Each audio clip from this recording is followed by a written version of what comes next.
went into the kitchen looking for a hug in a bowl. You know the kind. The kind you get from a sodium-laced brick of carbs when the person you actually want a hug from is unavailable. I walked out questioning if a world without you is even a world without seasoning properly. This wasn't a spiritual journey. No. This was a Tuesday. My quest was kicked off because you weren't here. And in your place stood a square of dehydrated noodles, a suspiciously powerful flavor packet. Meant for what? Seasoning? What's worth seasoning when you're not around? What began as a simple mission for a meal spiraled into a full-blown crisis right then and there, between the fridge holding leftovers you'll never eat and the stove I wish was using to make you something that didn't come with a dehydration warning.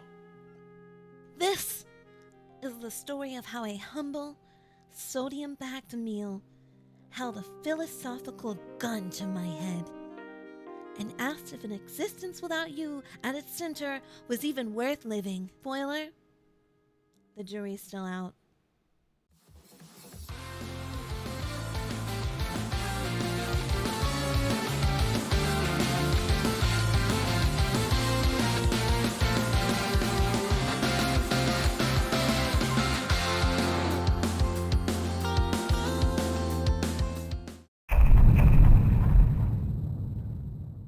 It all starts with that familiar, low hum of, let's call it, unpersoned loneliness.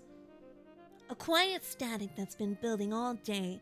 A greatest hits collection of me worrying you're not thinking of me and forgetting what your voice sounds like. My body, in all its infinite wisdom, diagnoses this gaping void in my soul and prescribes the only medicine it knows. Carbs. So there I am, standing in front of the pantry, dramatically backlit by a single, sad light bulb, like I'm in the finale of a low-budget indie film. And I see it. A familiar, crinkly beacon of hope. For a second, there's peace. The mission is clear. Boil water, add noodles, stir powder. A 3-step plan to pretend you're not out there, having thoughts and experiences that don't involve me. How rude. But as I fill the pot, the first crack appears. I'm staring at the packet in my hand. Spicy shrimp flavor? Do you even like spicy shrimp? A truly terrifying question. Why did my hand, apparently with a mind of its own, reach for this one? Was it a conscious choice? Or some sad little homunculus in my brain who's obsessed? Oh, yeah, they seem like a spicy shrimp person. Is free will even real? Or am I just a meat puppet from my own unrequited feelings? I try to shake it off. It's just noodles. But the thought is latched on, like a barnacle on a ship sinking in my sanity. As the blue flame licks the bottom of the pot, I feel like I've lost control. This isn't a choice. It's an intervention, staged by the loneliest, most exhausted part of my brain. The water starts to simmer. And my mind, now completely untethered, decides to get its PhD in sadness. And it turns out, there's a scientific reason for my noodle-based meltdown. When I get stressed about you, which, let's be honest, is my default state, my body releases cortisol. This is a delightful little hormone left over from my caveman days when stress meant a saber-toothed tiger wants to wear my skin as a hat. Now, stress means you haven't texted me back in 37 minutes. How rude. My body sees your absence as a life-threatening emergency and screams, "We need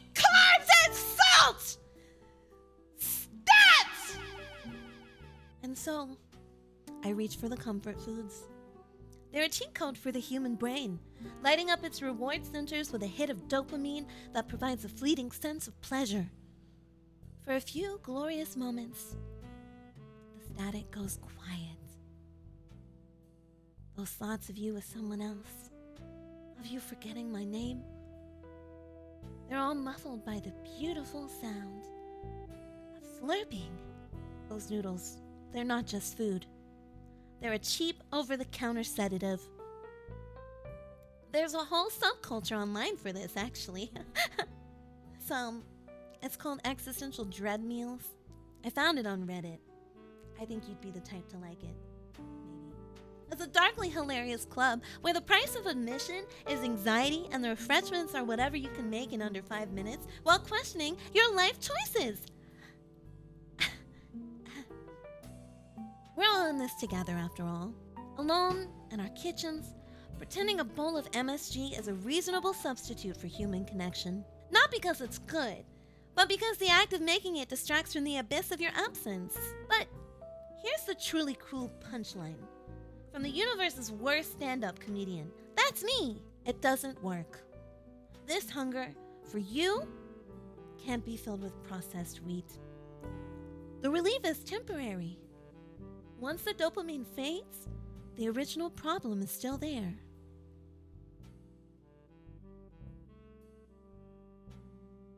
Waiting. And now, it's brought friends. Guilt. Shame. A weirdly bloated feeling.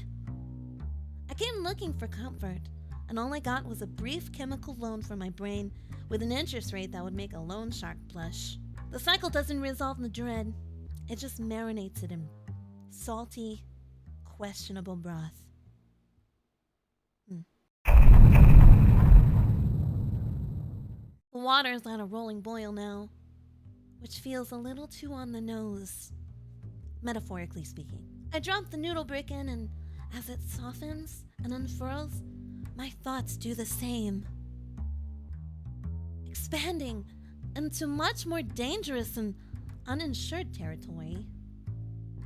If my desperate need for those noodles is just a predictable chemical reaction, what else is?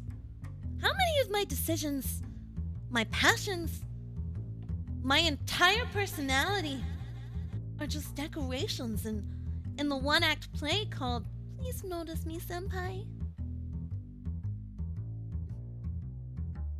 Please notice me. I think about my job. Did I pick this career for passion? Or because the stability seemed like a good bait? What about my hobbies? Do I actually enjoy them? Or are they just structured activities to pass the time until you decide to grace me with your existence again? You go to school, you get a job, you pretend to be a functional adult, and then one day you wake up and realize you're just a background character in the movie of someone else's life. And they haven't even done the casting call yet. What happened to all my grand plans? They were ground down by the slow, steady drip of my obsession. Until my biggest ambition became making it through another day to eat a bowl of noodles that basically screams, "You tried, and you failed." The steam from the pot hits my face. It feels like the universe is sighing at my life choices. We're all told to find a purpose. But what if my purpose is just you? Most of life isn't grand gestures, it's this. Boiling water, paying bills, waiting. It's seeking a tiny island of comfort in an ocean of indifference where you are somewhere else, probably not thinking about noodles. But what if these little rituals aren't a life draft? What if they're just random debris? Random debris that I'm clinging to as I go down. Those noodles, they're not a snack. They're a monument to a life lived in your shadow. I drained most of the water, just how I imagine you like it, based on absolutely zero evidence, and tear open the silver seasoning packet. Pungent, salty, dust. It hits the hot noodles and smells almost unreal. It's both deeply artificial and profoundly comforting. like a hug from a friendly robot. The smell is a time machine, transporting me back to all the other nights I've spent alone. Our connection to food is primal. It's about care. And brother, do I care! As I stir the orange powder in, watching the noodles turn a vibrant, chemical sunset, a new thought hits me. A slightly more optimistic one, which is suspicious.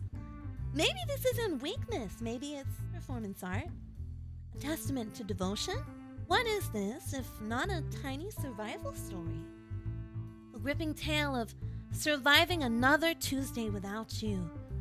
It's a small, slightly pathetic act of resilience.